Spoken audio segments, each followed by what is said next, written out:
За шинэ бичлэгтээ тавтан морил бичлэг оруулаагүй маш удсан байна. За энэ хугацаанд маш завгүй байсан шүү. Ажилд орсон байгаа. Тийм учраас ажлынхаа цаг заваар баг багаар бичлэг хийгээд явахыг хичээх болно. За ингээд бичлэгт орцгоё. Эхний түүх ахин уулзсан. Олон жилийн өмнө Нигата мужийн Ичизэн гэх газар Чоусэ Нагау гэхээр амьдран сууж байжээ. Нагау эмч эцэгтэй ба эцгийнхээ мэрэгжлийг үе дамжин эзэмшсэн боловсралтай залуу. Бага залуу наснда тэр аавынхаа найзын охин болох Отэйтэй сүй тавьсан байсан ба Нагауг сургуулаа төгсмөх цормой хийх байв. Гэвч Отэйгийн бие муу байсан ба 15 наснда бие нь улам муудаж хэвтэрт ортлоо доритлоо. Өөрийгөө өөхөх төгсөн мэдсэн Отэй нэгэн өдөр Нагауг дуудан ирүүлээд хайрт Нагау минь чи бид бага балчир наснда сүй тавьж энэ жилийн сүүлээр хоримлох ёстой байсан билээ. Гэвч миний бие муудаж цааш амьдрах боломжгүй боллоо. Би ахин хэдэн жил амьд явсан ч бусдад гайл болох үз. Өвчтөе муу биетэй би сайн эхнэр болж чадахгүй л болов. Би үглийг хэдийнэ хүлээн зөвшөөрсөн. Харин та намайг үгсний дараа гашуудахгүй гэж амлаач. Бас дээрэс нь би дахин уулзах болно гэж хэлэхэд Нагау тийм ээ бид өвчин зовлонгүй диваажинд ахин уулзах болно гэж өөртөө итгэлтэй хэлэхэд үгүй дээ үгүй. Би диваажин хэлээгүй. Амьдын ертөнцийг хэлж байна. Би бүр таныг амьд сэрүүн байх энэ амьдралыг хэлж байна гэж Отэй аядуухан хэллээ. Нагау түн рүү гайхан ширтгэл Отэй зөөлөн инэ. Би өнөөдөр амь тавьж маргааш намайг гаргана. Би ахин эмэгтэй болж төрөөд нас биеинд хүртэл 16 жил хэрэг болно. Та одоо 19 настай шүү дээ. Та намайг ахин хүлээж чадах уу гэж асуухад Нагау чамаагаа хүлээн гэдэг хамгийн жаргалтай үүрэг байх. Хэдэн жилч байсан би чамаагаа хүлээнэ гэхэд та чадна гэж юу гэж Отэй эргэлзэнгүй асуулаа. Юу гэж дээ чи хаана хизээ надтай тархаал хэлчих би хүлээх бол би чамайг хайх болно гэж шийдэмгий хэлэхэд Отэй би түүнийг хэлж чадахгүй. Та бид бурхтын тааллаар л ахин уулзах болов. Харин та намайг ордос марцж байж л сая би тань дээр буцан ирж чадна. Миний хэлсэн энэ үгийг бүү мартаарай гэд амьсгал хурааж.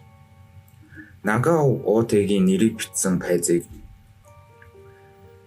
түүнийг иргэн төрүүл заавалжгүй гэрлэн хамтдаа амьдрна гэсэн амлалтын хамт бурхныхаа тавирт залжээ.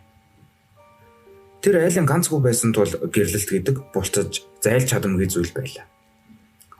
Ар гэрийнхээ шаардлагаар тэр аавынхаа сонгож өгсөн бүсгүйтэй гэрлэхээс аргагүй болжээ. Он жил өнгөрсөөр Нагау Отэйгийн царайгч марцаж орхиж. Энэ олон жилийн хугацаанд Нагау маш олон золгүй явдал тохиолж. Эхлээд эцэг их дараа нь эхнэр ганц хүүгэж алдаж орчлонд ор ганцаар хоцорчээ. Энэ өдөр дургуунаас салахаар Нагау холын аян гарсан ба явсаар уулын дунд байх Икао гэх жижиг тосгонд хурж очсон ба тэрхүү тосгон нь халуун аршаа үзмжит байглаар алдартай байлаа. Тосгоны уушин газарт орвол түүний урд Отэйтэй маш адилхан охин байхыг харахад түүний зүрх урд нь байгаагүйрээ догдолж эхэллээ. Охины үйл хөдлөл хуул аашааг нь яг л түүний Отэйтэй адилхан байв. Түүнийг төлөөний мод оруулж ирэхэд Нагау уучлаарай. Та миний мэдхний хүнтэй маш адилхан харагдах юм.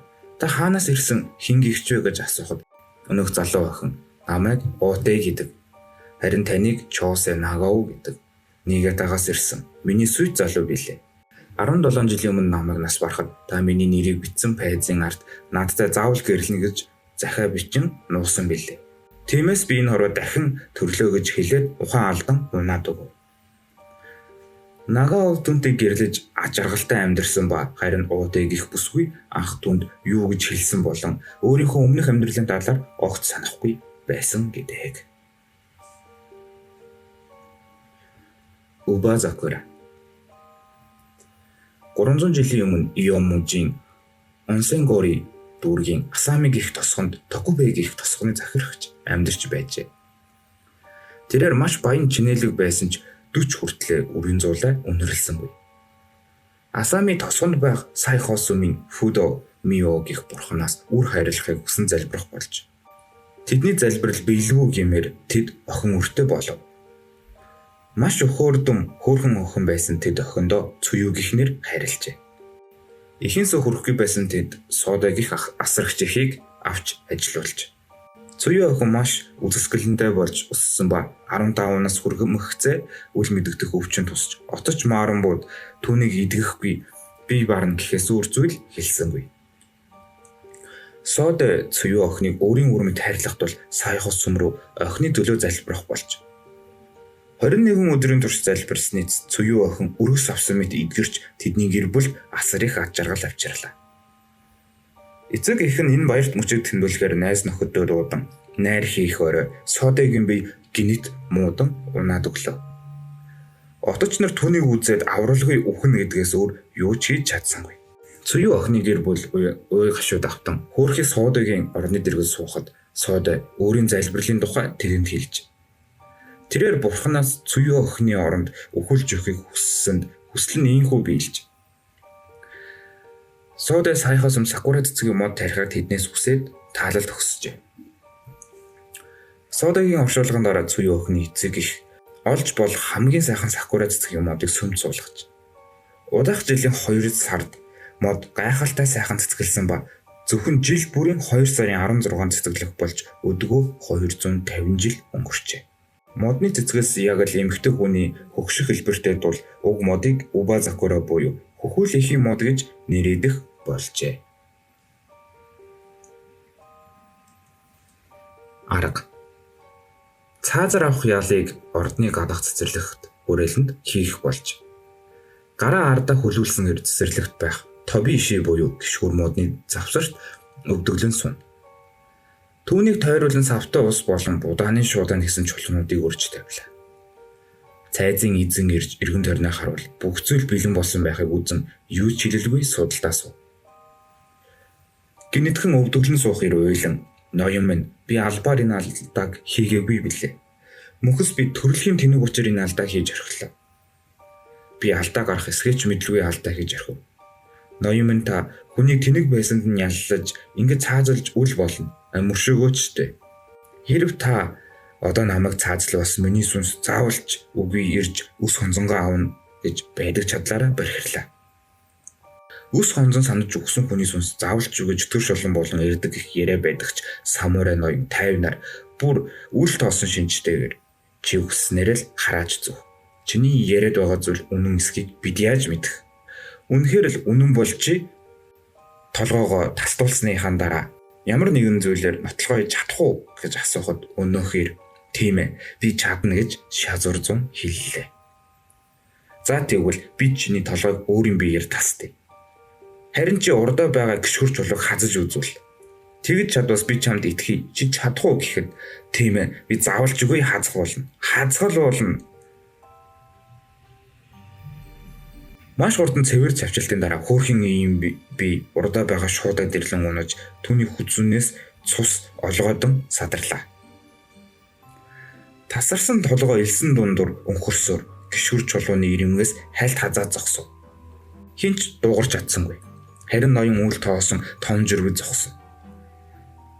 Ноён хажуудаа байх барлагтай илдээ оройдуулахад барлаг нь ус асган илдийг нь цэвэрлэхэд ноён цаасаар илдээ арчин цэвэрлээд хойнд нь хийлээ. Сарын дараа уг үйл явдлыг харсан албатууд чөтгөр шолмын хорлолоос ихэд 50 сууж чадхаа болж салхины чимээ бүрхэн амтны сүүдрээс дайн цочих болж аргагүй ирхэн ноёндоо сүнс зайлуулах ёслол үлдэхийг хүсжээ. Ноён та нар айж байж мэдэх юм. Гэхдээ юунд ч айж имэх хэрэггүй гэж хээвнэг хариулахад албатууд түүнээс яагаад ийм өөртөө итгэлтэй байгааг нь асуухад за яах вэ? Би та нарт учрыг нь хэлье. Өгөхөөс өмнө өшөө авна гэж бодож зорж өгвөл өшөө авахар ирнэ. Харин өөр юм төвлөрч байгаад өгвөл өшөө авахар ирж чадахгүй болох юм. Та нар намайг түүнийг чулууг хазаж чадах уу гэж асуусан санаж байна уу? Би түүний анхаарлыг сарниулах арга байсан юм. Тэр үхээс өмнө чулууг хазахаар төвлөрч байгаад үхсэн учраас айх зүйл үгүй. Зүгээр л март гэжээ. Ингээд л албатууд бүгд мартаж орхиж. Түүнээс хойш ямар ч зүйл юуж тохиолдоогүй гэдэг. За богинохон ч гэсэн энэ хүрээд бичлэгээ дуусгая. Урт бичлэг хийх гэсэн жуучлаар үнэхээр надад орчуулга хийгээд эдит хийх үнэхээр цаг маш хумс байна. Лайкад оруул дараад комент бичвэл бичээд subscribe даруул дараарай.